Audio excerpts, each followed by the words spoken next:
Здраво, јас сум Даниела Тошева, професорка на Институтот за класични студии на Филозофскиот факултет во Скопје.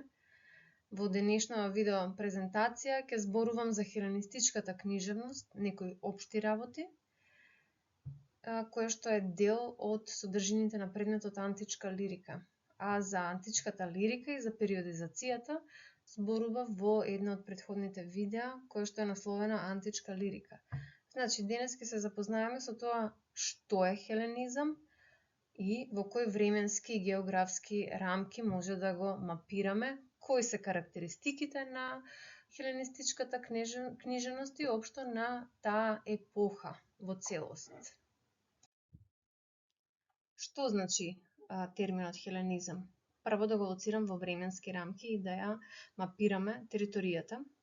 Значи, временски конвенционално се зема рамката од 323 до 31 година пред нова ера, затоа тоа се значајни датуми и се обележени со црвено овде. Првиот датум, 323 година, тоа е смртта на Александар Велики, кога неговата територија, односно територијата на неговата империја, која што може да се види на мапата овде, се распаѓа на повеќе кралства, на чело на кои доаѓаат така наречените диадоси, наследниците на Александар Велики.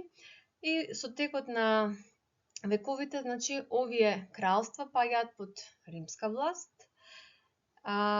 Годината 31 година е кога последното упориште на хеленизмот, тоа е Египет, на чело на кој владеат Птолемаидите, уште од крајот на 4 век пред нова ера, паѓа под римска власт. Значи, тоа е 31 година кога Клеопатра и Марк Антони се поразени кај ретотакти од страна на Октавијан Август.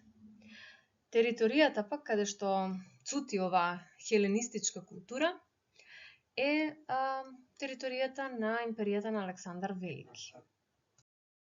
Откако ги дефиниравме временските рамки, сега да го дефинираме самиот термин хеленизам, на што се однесува. Значи, се употребува да означи еден културен феномен, ограничен во овие временски и географски рамки, што представува синтеза на мултиетнички култури, како што ја видовте мапата, нели? Тоа на таа територија живеат народи кои што имаат зборувале на различни јазици. Меѓутоа, тие елитните членови на овие друштва развиле идентитет како хелени, односно овој идентитет се темело на поврзаноста со хеленската култура, која што во овој период представувала веќе еден фиксен елемент, реликт од минатото, нешто што припаѓа на минатото, но има величина која што треба да се зачува.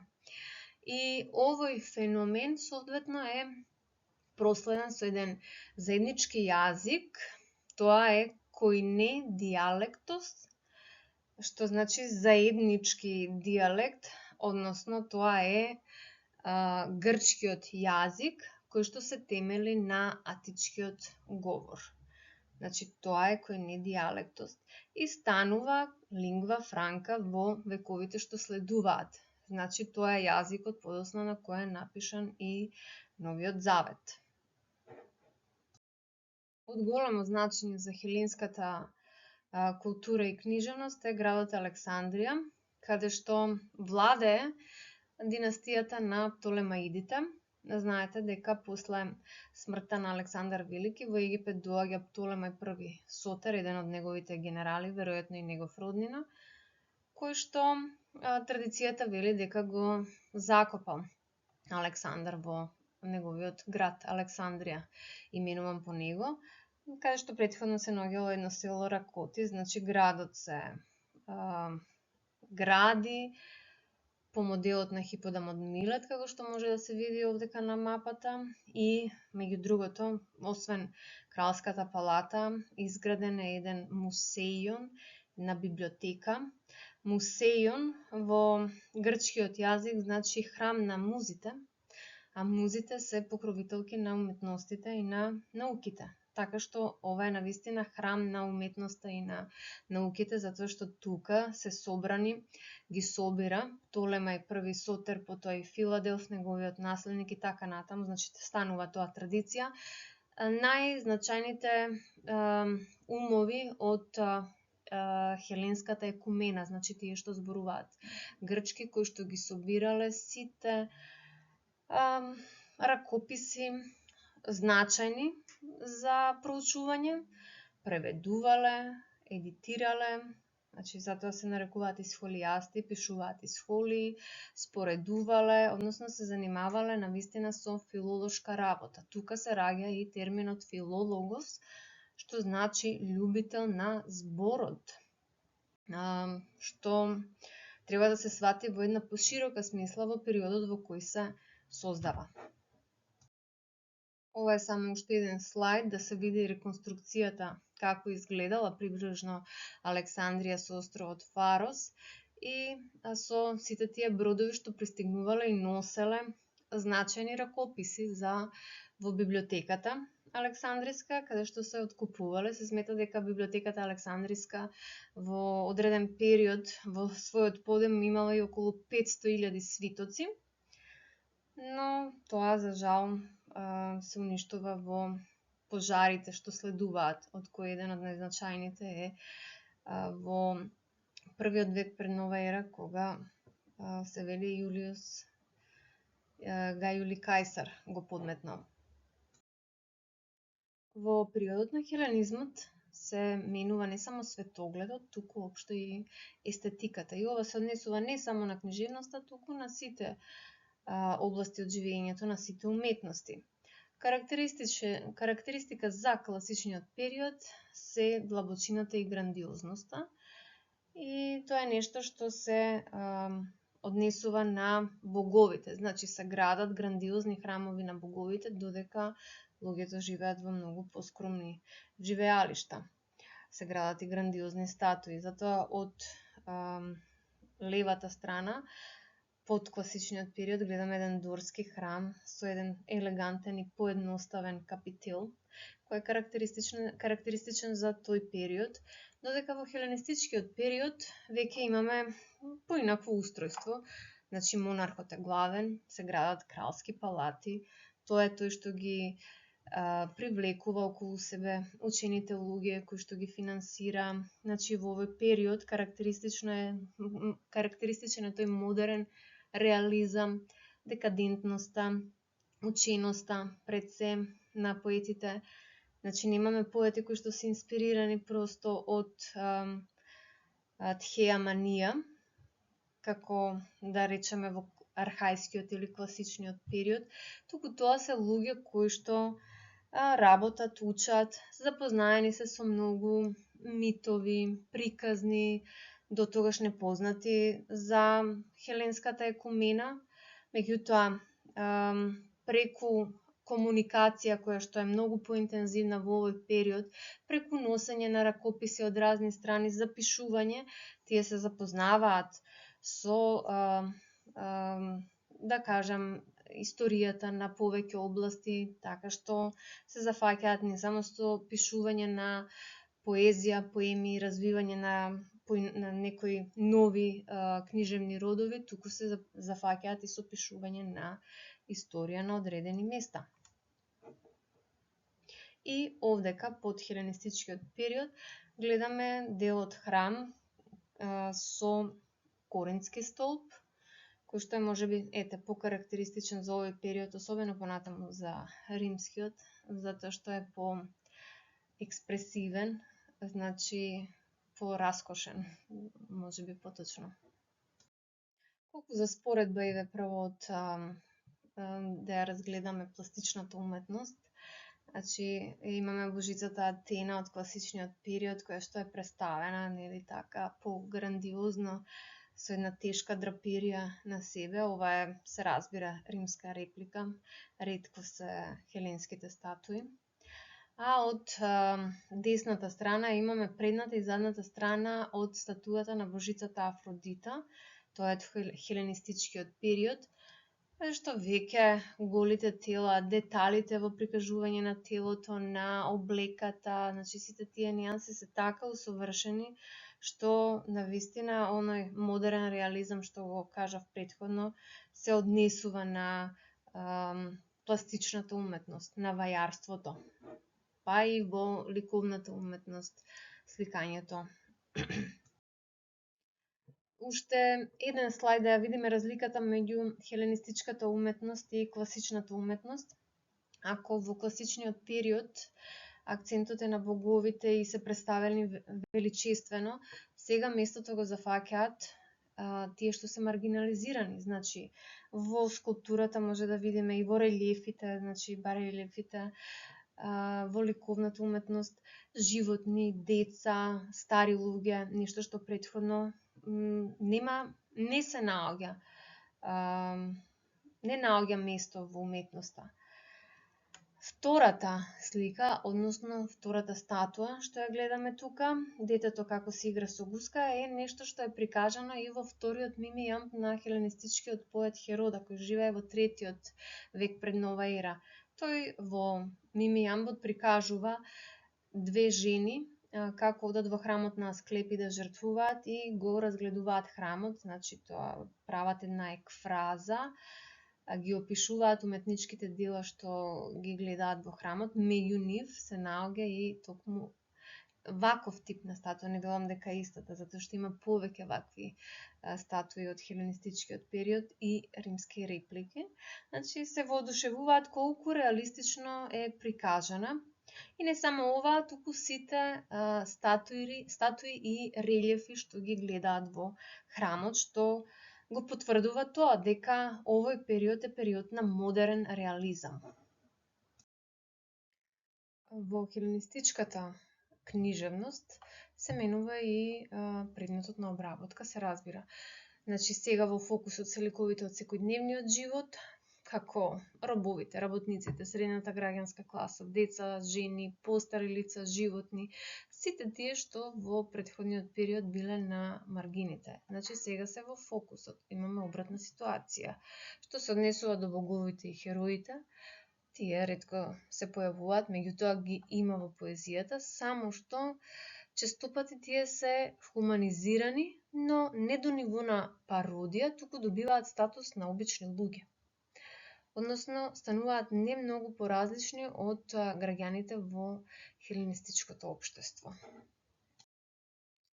Книжевните родови од архаискиот, од класичниот период, епика, лирика и драма, остануваат и во хеленистичкиот период, но карактеристично за поетите од хеленизмот е експериментирање со видовите, значи создавање на некои книжевни амалгами. И карактеристика за епот е тоа што не се создаваат или бареме реткост, исклучок е еве Аполони Родоски со големиот еп Аргонаутика. Останатите кога пишуваат еп, пишуваат всушност епилион. Епилион е диминутив од еп. Во лириката се создава акцентот е на букволската поезија, која што се нарекува и пасторал. Литературниот епиграм се развива особено. Имаме поети како Анита, како Носис, но и Посидип, чии епиграми, збирка од епиграми е пронајдена во нововековието. Се развива дидактичката поезија. Од драмските видови остануваат трагедијата и комедијата. Сатирската драма не ја гледате на оваа листа, затоа што сатирската драма веќе престанува да биде дел од тетралогијата, односно немаме веќе тетралогија како во класичниот период кога се надпреваруваат драмските поети со по една тетралогија од 3 трагедии и една сатирска драма. Тие се стануваат засебни книжевни драмски видови. И на оваа листа е приклучен мимот, кој што е еден субкнижевен жанр, кој што се развива уште од 5-тиот век, значи познати се мимовите на Софрон, но во хеленистичкиот период добива еден поинаков облик, книжевен облик. Трета работа на која треба да се обрне внимание е рецепцијата на поезијата. Таа во основа останува ист, се рецитираат или се прикажуваат песните на приватни собори или на јавни верски прослави, со тоа што има разлика меѓу публиката. Приватните собори се најчесто дворските, кралските дворци, значи станува збор за салонска поезија и тука станува збор за прилично учена публика, затоа и поетите се надпреваруваат со својата ученост, се истакнуваат со деталите во својата поезија. Значи се работи за многу нијансирана поезија, која што може да ја разбере во целост само тој што е запознаен со контекстот, која има повеќе слоеви. Не е едноставна за читање, не може да се прочита и разбере од прв пат, за разлика од она што е наменета за јавни фестивали.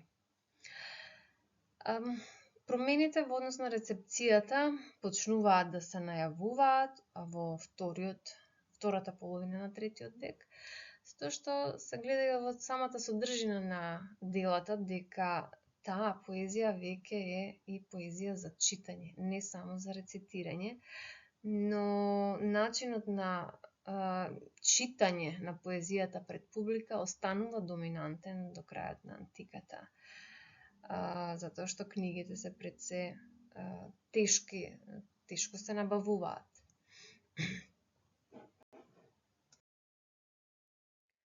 Има една позната изрека на Хорати во Арс Поетика, aut prodesse, aut delectare, во врска со целта на поезијата, или да подучи или да забавува. Се чини дека овие две функции се од секојаш присутни во најстариот период, како што кажуваат и поетите.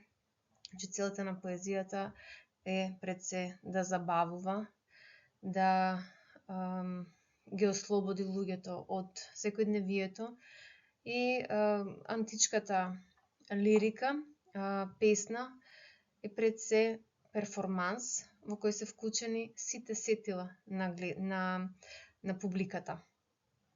Но исто така, таа има функција да подучува.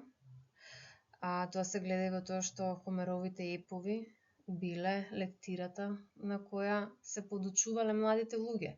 Иако Платон во однос на тоа е многу ригорозен, смета дека Хомеровите епови не се соодветни за подучување на деца, затоа што ги прикажуваат боговите и хероите на недоличен начин. Значи, сака да постави една цензура. Во хеленизмот ги имаме двата става во врска со целта на поезијата. Калимах, еден познат схолијасти, поет, а исто така и библиотекар, значи работел на каталогизација на списите во Александриската библиотека, тој сметал дека поезијата треба да подучува и го предпочитал Хесиот. А тоа се гледа и од самата поезија на Калимах, која што е прилично техничка. Ератостен, кој бил значаен александриски филолог и научник, сметал дека целта на секоја поезија е психагогија, тоест да ја забавува душата. И во оваа позиција во однос на поезијата многу жестоко ја напаѓале стоиците. Да ги видиме уште естетските принципи. Поетите од овој период се учени, како што реков, поета е докти ги нарекуваат во римскиот период, кои што поседуваат софија кај техне. Мудрост, ученост и умешност техне. Се предпочита олигостихие. Олигостихие значи мал број на стихови, дела со пократка должина, и важи правилото мега библион, мега какон. Големата книга е големо зло. Исклучок од ова е Аполони Родоски со Аргонаутика. Во принцип се јавуваат два стила кои што се најавуваат уште во класичниот период. Тоа се пахис и исхнос или лептос вториот. Пахис е возвишениот стил, кој што го применува и Аесхил, со трагичка дикција, и представник се зема Антимах, кој напишал песна Лидика, која ја нарекуваат дебела. заради стилот што го применува, а вториот стил е поедноставен и прецизен. Представник од овој период е поетесата Ерина од Теос, која што ја фали Асклепијад во еден свој епиграм, исто како и претходниот Антимах. Значи, тоа е тој што ги именува стиловите на овие два поета. И представник на овој стил во класичниот период е трагедиографот Еврипид, а тоа најдобро може да се види во Аристофановата комедија Жаби во агонот меѓу Аесхил и Еврипид. Благодарам на вниманието. Ова беше накратко за хеленистичката книжевност и уште пократко еден увод за хеленистичкиот период, оноку колку што е неопходно за да се свати контекстот во кој се создава хеленистичката книжевност.